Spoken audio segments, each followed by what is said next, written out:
Hey everyone, and welcome to this explainer. You know, if you really stop and look closely at the world around you, you start to notice something absolutely fascinating.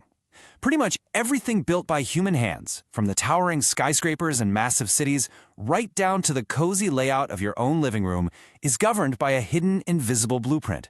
We use these mathematical blueprints to literally shape our reality and define the physical spaces we live, work, and play in.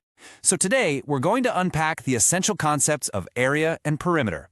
And I promise you, by the end of our journey today, you're going to see your physical surroundings in a completely new, wonderfully structured way.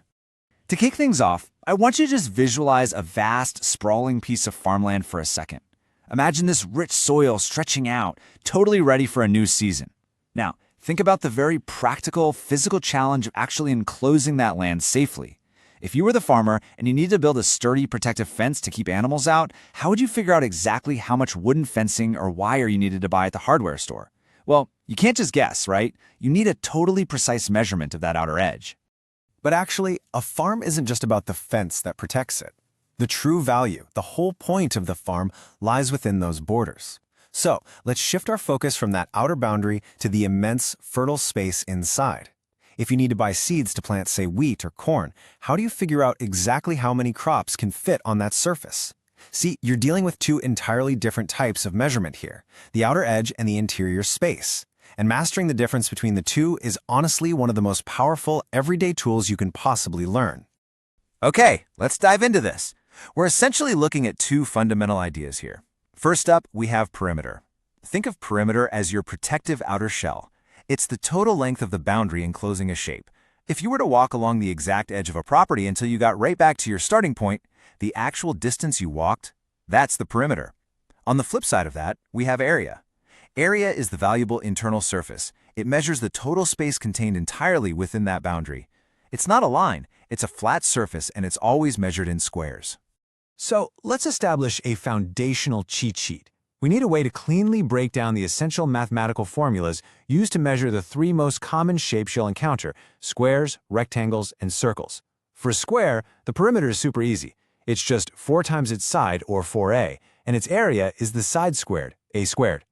For a rectangle, to get the perimeter, you just add the length and breadth together and multiply that by 2, giving us 2l plus b. Its area is simply length multiplied by breadth. And for a circle? Well, we use the magic of pi, everyone's favorite mathematical dessert. The boundary, which we call the circumference, is 2 pi r, while the flat area inside is pi r squared. Now, mathematical formulas are great, but they truly come alive when we apply them to reality. Let's start big, at the macro level, and bring back our farmer. Let's see how this builds. Imagine our farmer has a rectangular field measuring 50 meters in length and 30 meters in width. First up, they need that fence. We take our perimeter formula, we add the length of 50 and the width of 30, which gives us 80. Multiply that by 2 for the full boundary, and boom, we know they need exactly 160 meters of fencing. Simple, right? Next, to figure out seed purchasing, we calculate the area. We multiply that 50-meter length by the 30-meter width. That reveals a massive 1,500 square meters of prime crop space. And just like that, the math perfectly solves a real-world problem. All right, let's scale things down a bit. We'll transition from the vast countryside to a medium-scale community project. Because nature absolutely loves curves, imagine a neighborhood building a beautiful circular botanical garden right in the center of their town square. For this garden, the city planners decide on a radius of 7 meters. That's the distance from the absolute center point straight to the edge. Let's consult our mental cheat sheet. To build a low, decorative boundary wall around it, we calculate the perimeter using 2 pi r. If we use 22/7 for pi, the math beautifully simplifies. Don't you just love when that happens? To exactly 44 meters of brickwork for the wall. Now, what about the lush planting space for all those flowers? We calculate the area using pi r squared, which gives us exactly 154 square meters of soil surface perfectly ready for planting. So we've built a farm and we've designed a garden. But now let's bring these concepts directly into your own living room. You would honestly be surprised by how often you use these blueprints in your own home. Now, what's really interesting about this is that every single time we undertake home improvements, we rely on these exact mathematical rules.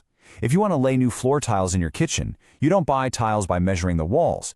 You need to calculate the exact area, the total flat surface of the floor, to know how many boxes to actually purchase. Conversely, if you're buying baseboards to line the bottom of those walls, or you're planning how to arrange your furniture along the edges of the room, you are mapping out the perimeter. It's that simple. Tiling the floor is area, lining the walls is perimeter. Once you truly understand this distinction, you literally can't unsee it. These two simple measurements are basically the silent partners in almost every physical project we undertake. I mean, sure, measuring the perimeter of a chaotic teenager's bedroom might actually require advanced calculus, but for practically everything else, these formulas are the basic geometry of everyday life. Just think about all the ways these concepts shape our modern world.